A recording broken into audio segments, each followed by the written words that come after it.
You have had all the amazing sightseeing in Cape Town. You have met the local people and the cultural parts and made wine together and saw Africa's wildlife on safari. Everything that we spoke about is stitched together in one itinerary. And if you're going to go to Africa just once, this is the itinerary we would want you to have. We hope that you would do it more than just the once. But this is the ideal itinerary for people who are looking for their first time visit, or for people who are looking to return to a different part of Africa that they've not seen, or for those people who just fell in love and want to go back again. And Travel Store are the dream makers, and we are happy to be partnering with them for this. Hi, everybody, and welcome back to Passport Diaries. We are a one-of-a-kind travel podcast by Travel Store that takes you to unique and off-the-beaten-path places all around the world. My name is Jackie Sherwin. I'm your host and producer. And on today's episode, we have a familiar face and a favorite of the podcast, Sherwin Banda from African Travel. So Sherwin is going to take us with him on a 10-day itinerary to Southern Africa. This itinerary was custom-made by Sherwin and his team at African Travel in conjunction with Travel Store, so that it covers all of Sherwin's favorite gotta go must see spots in Southern Africa, especially for first timers. These are all the places that Sherwin wants you to see and is almost guaranteed for you to fall in love with the country. So we're going to start in Cape Town, and we're going to do things like go to the African penguin colonies at Boulders Beach. We're going to do things like take a rotating gondola up to the top of Table Mountain so we can look out across the entirety of Cape Town. And then we're going to do things like go to the Cape Winelands. We're going to go to a local township for music and dancing and art and amazing dining. And then we're going to hop on a plane and go over to the Kruger Private Reserve, where we get to stay at Sandringham Lodge, a brand new lodge. As of this podcast recording, hasn't even been opened yet. It's brand spanking new. And we're going to go on safari and see animals, wildlife, just the beauty of the Kruger. After that, we're going to finish the itinerary at one of the seven natural wonders of the world, Victoria Falls.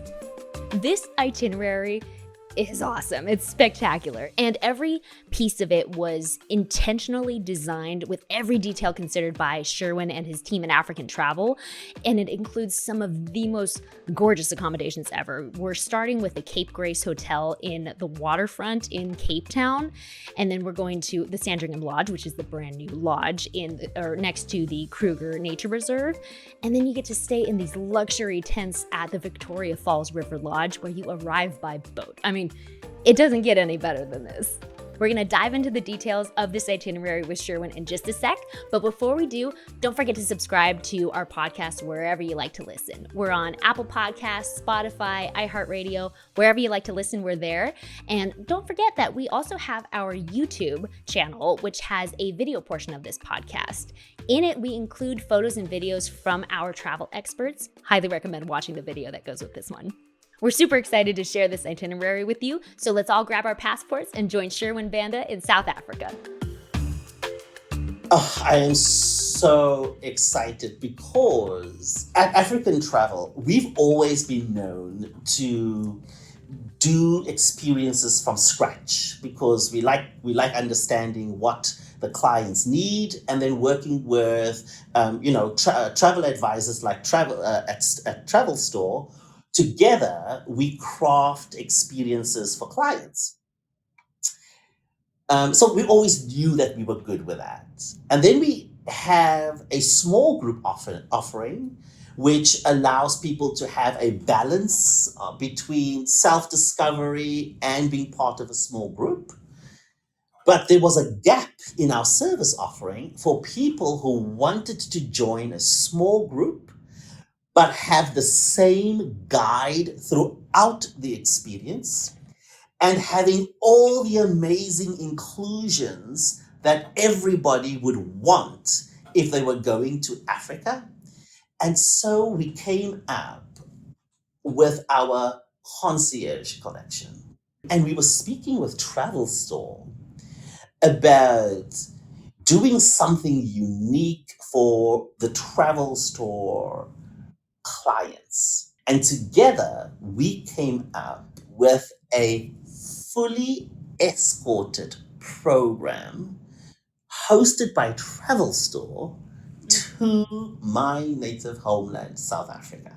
And I call it the Splendors of Southern Africa because, as a first time visitor, we have included the epic experiences of the destination, whether they are in Cape Town, whether they are on safari in the greater Kruger, and then ending at Victoria Falls. To me, that is the perfect itinerary for a first time visit. So, let's talk through a little bit about what those experiences are in Cape Town because we touched on it a little bit in our last podcast. So, one of the experiences we've included is the Cape Peninsula day experience. Now, the Cape Peninsula is unique because it's all along the Atlantic coastline. And this is the most southern part or the southwesterly part of the African continent. And because it's the Atlantic Ocean, it is rich in minerals because of that cold Benguela current that comes around the coast of Africa before it merges with the Indian Ocean. So South Africa is the only country other than Australia, which is an island, that is touched by two oceans, both the Indian and the Atlantic Ocean. Oh. And the experiences on the Indian Ocean side of Cape Town are very, very different to the experiences of the Atlantic Ocean side. Because on this side, we are stopping over at Boulders Beach to meet Africa's penguins.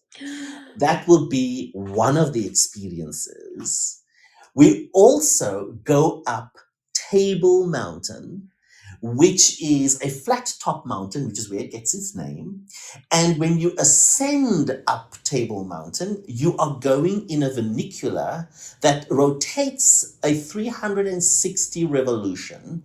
So you get to just stand on one spot in the vernacular. And as it ascends up Table Mountain, you are getting all the views of the Cape Peninsula. It is a beautiful way to just look at the entire peninsula, and from atop Table Mountain, you'll be able to see in the distance Robben Island, which is where Nelson Mandela was incarcerated for a number of years during the apartheid years of Southern Africa's history. And when you're up on Table Mountain, you can actually go and self-explore the top. And so there are different lookout vantages and points on top of the mountain.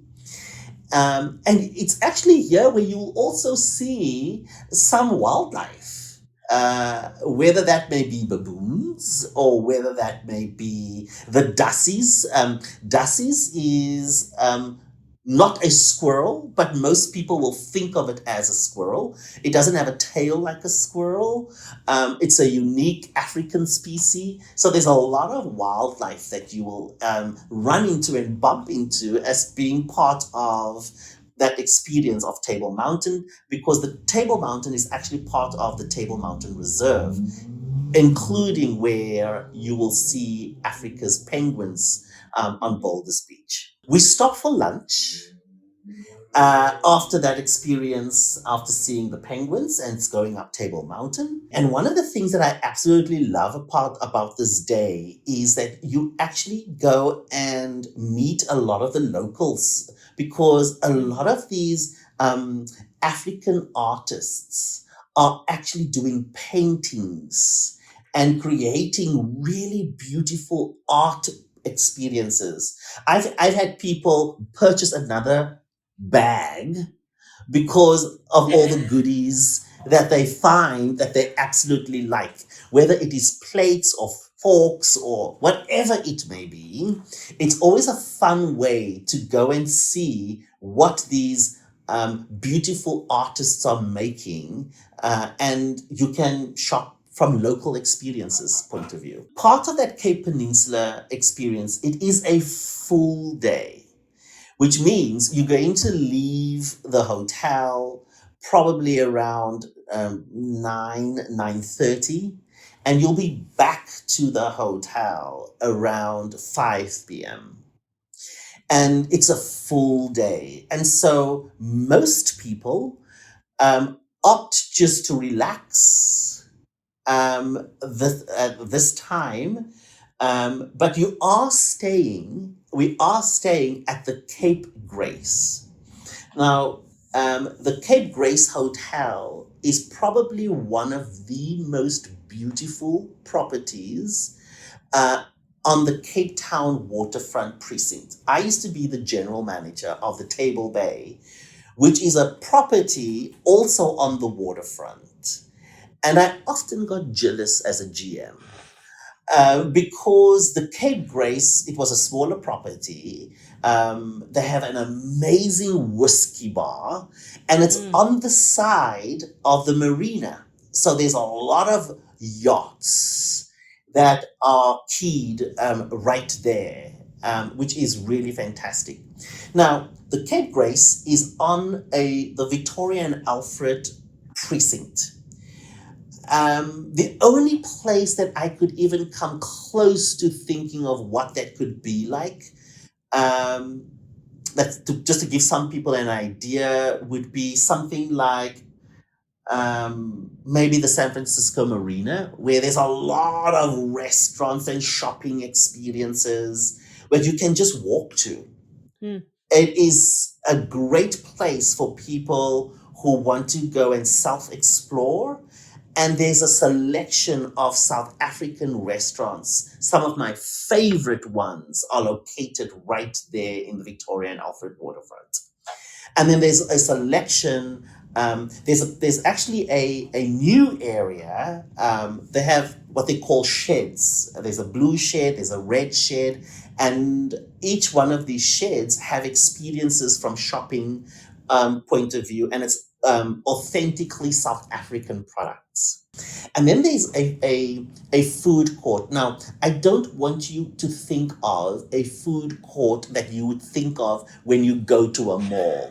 Quite to the contrary. It is oftentimes award-winning restaurants that are sharing their food to people from that particular precinct or within that particular precinct. And then there's also local food warriors that are showing their delicacies. If you want to sample authentic African or South African food, in my view, this is going to be something that you absolutely need to do. What are some of your favorite restaurants that are there? Even just a couple of them. Oh, there's so many.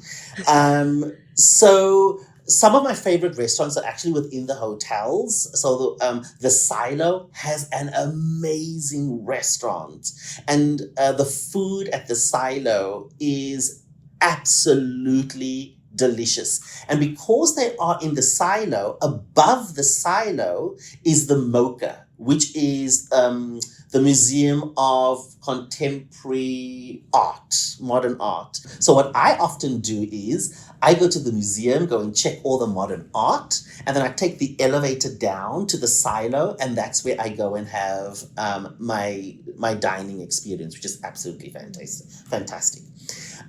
Within the waterfront restaurant, there's another restaurant called Caribou.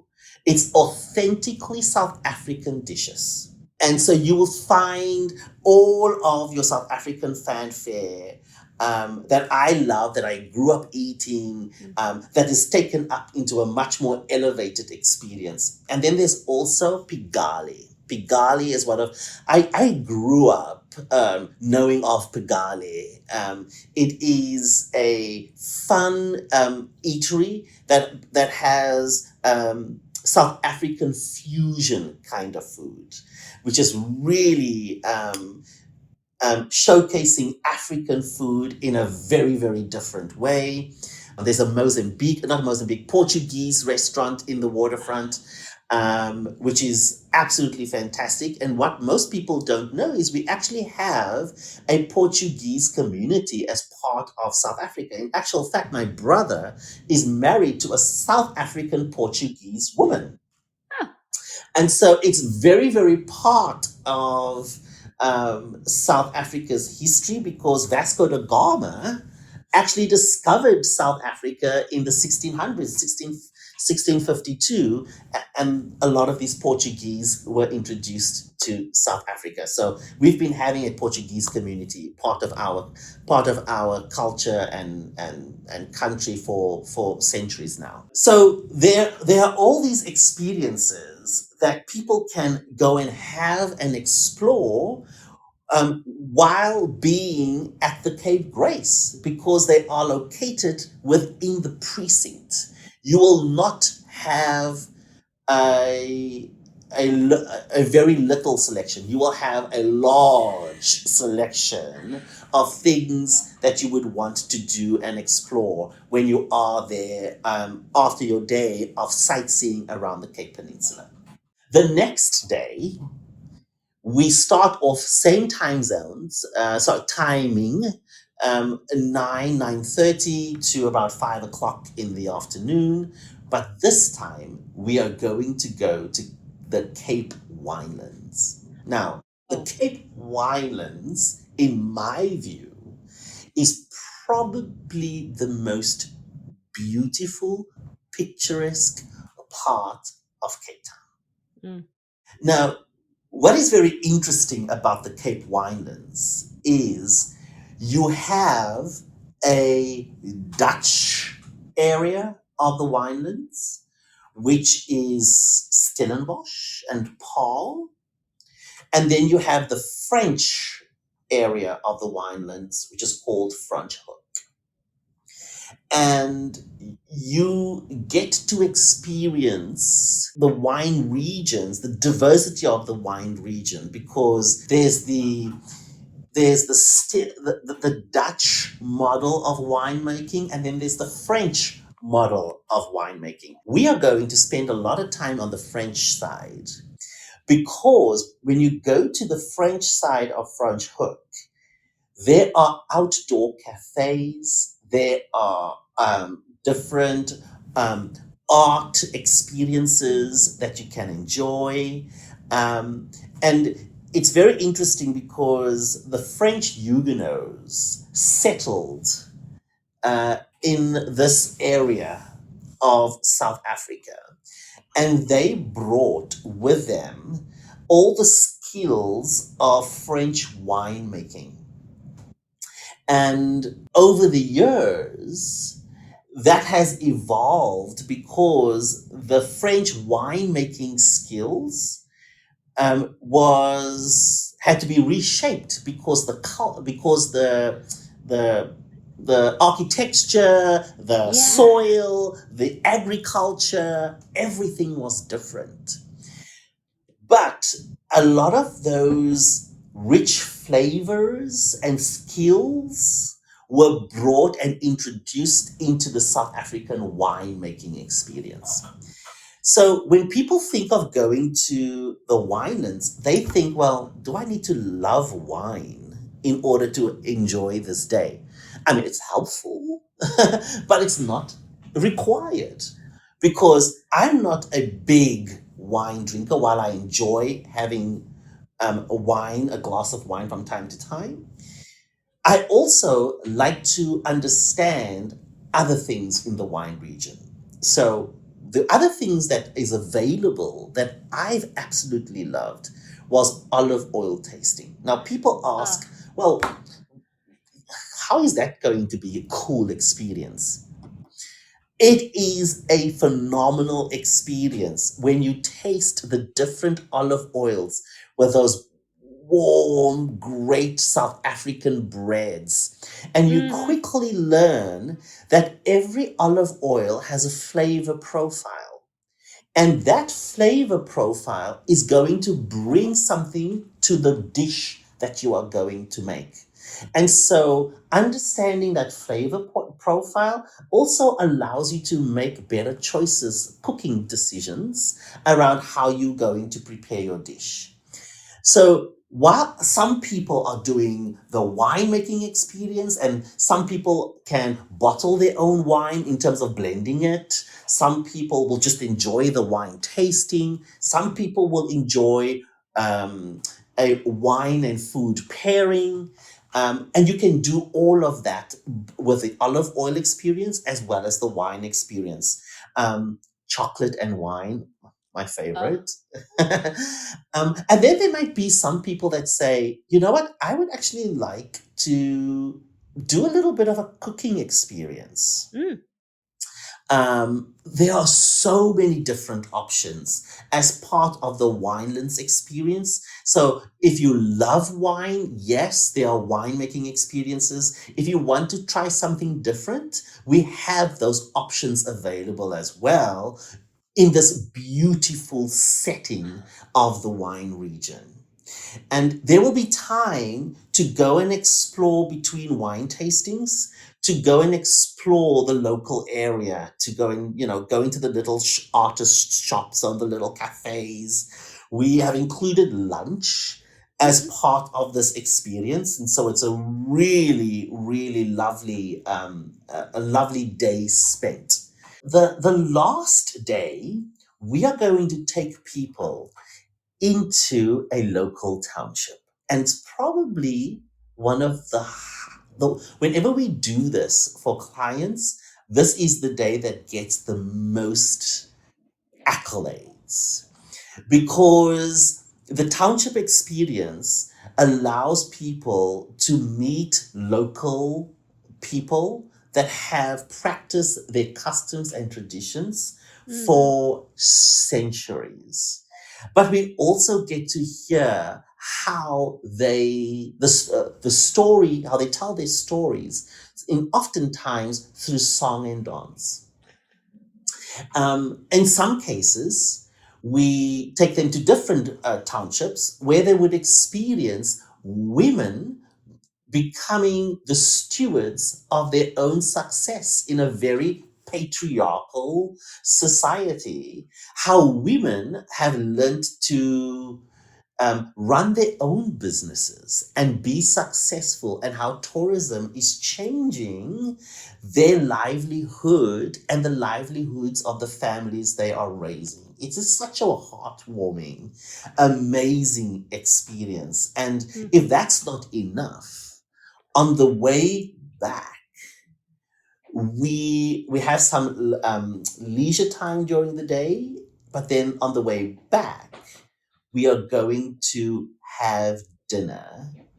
And this dinner is going to be at a restaurant that incorporates storytelling through food and storytelling through song and dance. And one of my favorite things to do before we go into the dinner experience is joining the musicians through drumming. We have a 40-minute drumming session, and you're given your own drum and you make music together. And it's such a cool experience. Everybody loves it, and it's very interactive. And it's a one way just to wrap up the time in Cape Town that I've touched all of these points of sightseeing and wine tasting and a little bit of wildlife viewing, and then now eating through the stories of Africa. So Mm-hmm. after 4 nights in Cape Town, the next morning we hop on a plane And now we are going to a lodge in the greater Kruger area called Sandringham. This lodge is only going to be open in May of next year, Oh. 2 months before we arrive. Now, let me tell you why we love this lodge. Sandringham is the sister property to Sabi Sabi. And most people know Sabi Sabi, and it's actually in the Sabi Sands, Mm. Sabi Sabi. But we're now going to a lodge in the Timbavati area. And I shared with you why I love the Timbavati. And this group is going to go and stay there for the first time after just being opened 2 months ago. Now, imagine when you get to the lodge, there is this beautifully decorated, luxurious setting of a safari lodge. But there's something better that this lodge has that no other lodge has. Every single room in the lodge has its own sleep out and viewing deck. Oh. So you can have the option of staying in your room for 2 nights, and on the last night go and take the stairs up and sleep out under the stars. And it's one of my most favorite things to do on safari. You can do it one night, you can do it half of the night, you could do it for a few hours, you could do it all 3 nights. Obviously, weather, you have to take the weather into consideration. But imagine going up and they make this bed, the beautiful king size bed, up on the deck of the lodge. It has, all its netting around you. It's a beautiful four-poster bed, but you hear the sounds of the bush, and you can sleep under the night skies. And the view of sleeping under the night skies is magical just in of itself. Mm. But imagine that you are 35 feet in the air, so it's completely safe. And you can see and hear animals below.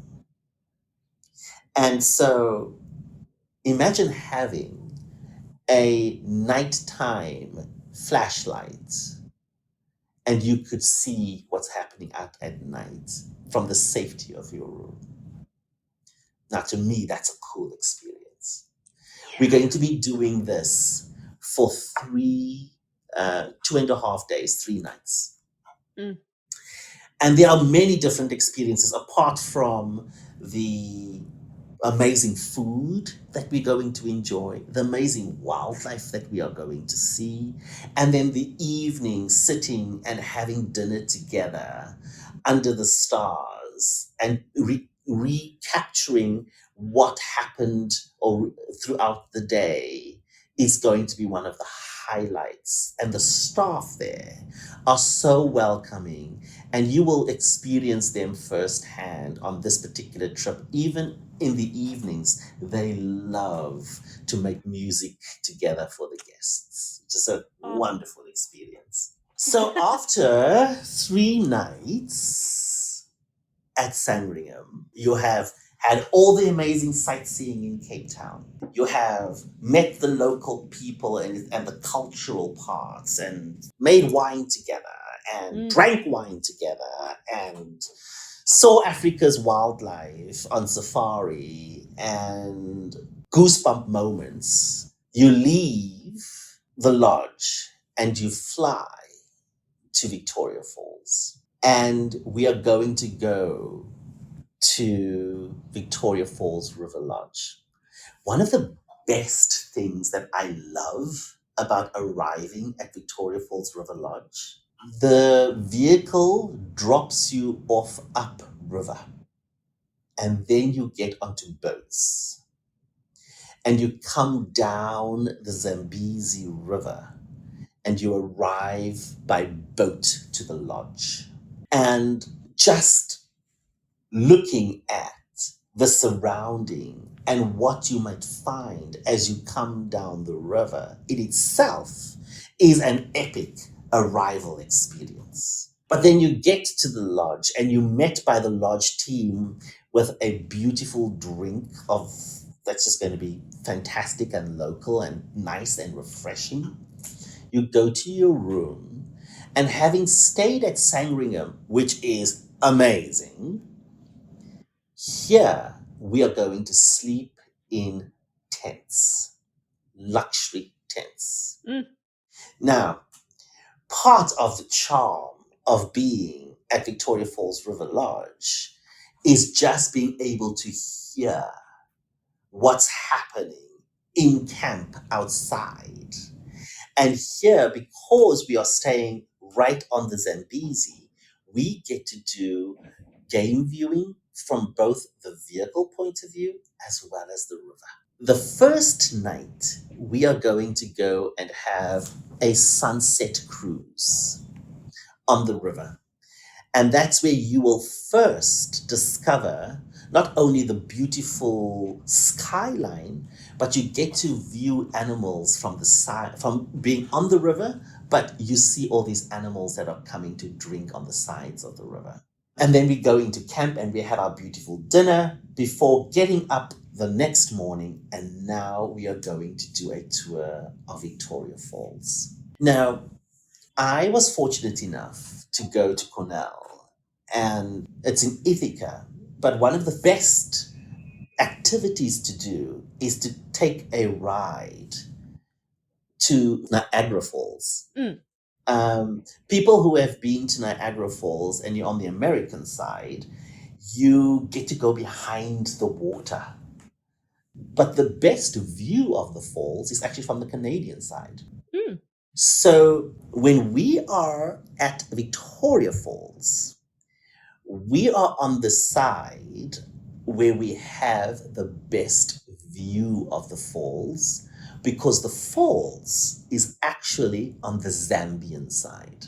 So you get to see the falls in July at one of its most fullest time periods of the year. Oh, wow. And so the locals call Victoria Falls Musootania. It means the smoke that thunders. Oh, Because when the water falls over the precipice of the falls, it comes with such a force that when it lands at the bottom, it's a loud bang, and then what looks like smoke, it's the water spraying up. It's like this plume, what looks like a plume of smoke, but it's actually just water.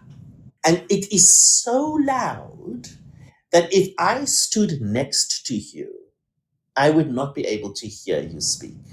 Just imagine all the water that is consumed in all of the state of New York in one day falls over the falls in 1 second.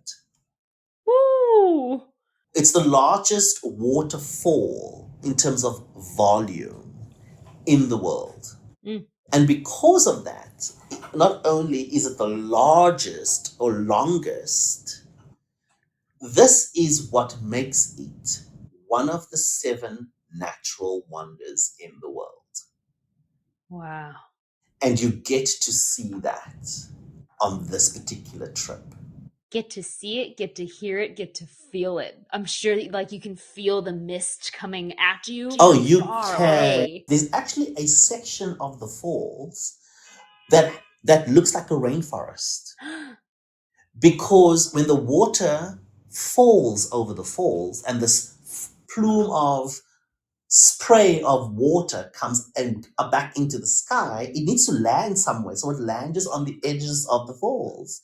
And so it literally looks like a rainforest. The first time I went to the falls as an adult, I wore jeans.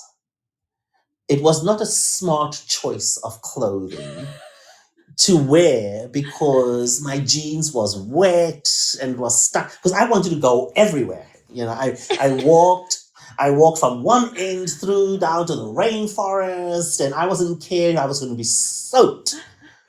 I wanted to have the full experience of being at Victoria Falls.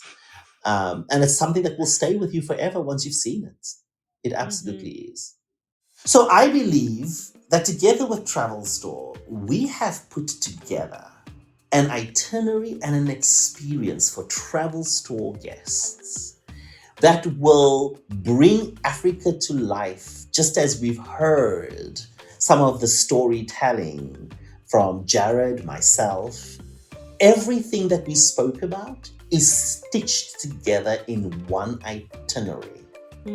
And if you're going to go to Africa just once, this is the itinerary we would want you to have.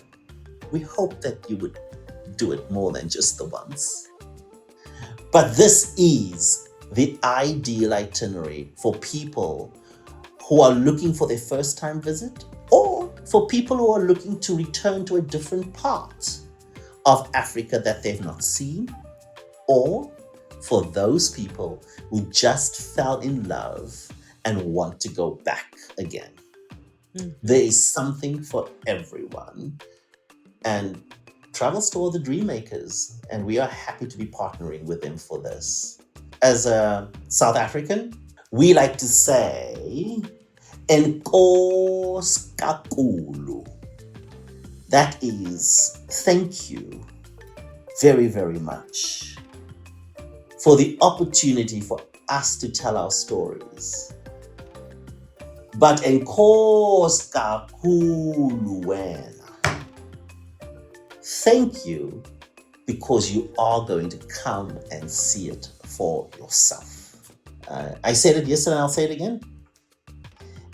You can leave Africa. There's no way Africa is ever going to leave you. All you have to do is just come. Yeah. Just come. Well, if that doesn't have you daydreaming about packing all your bags tonight and boarding a flight to Cape Town tomorrow, I don't know what will.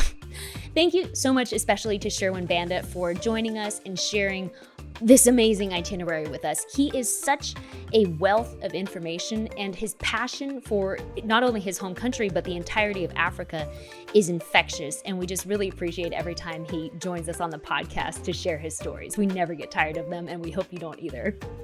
And thank you so much to you, our listeners. We really appreciate you, and we love sharing our stories and our expertise with you, of course, and we love getting your feedback. So if there are places that are capturing your imagination these days and you want to hear more about them, and you want to hear some on-the-ground, first-hand experience stories of those places so you can get excited and start to know what kind of travel you want to build, let us know. Send us an email, drop us a comment, just let us know where you want to go and what kind of travel you're interested in, and we'll bring you some stories. And don't forget to share this episode with your friends and family, especially the friends and family members that you want to go to South Africa with you. If you've been having a hard time describing exactly why South Africa is a must-see destination for you and you want someone to go with you but they're still on the fence, just send them this episode. Sherwin will convince them for you. Thanks again, everyone. We love doing this podcast, so let us know where you want to go next. And until next time, safe travels from all of us here at Travel Store.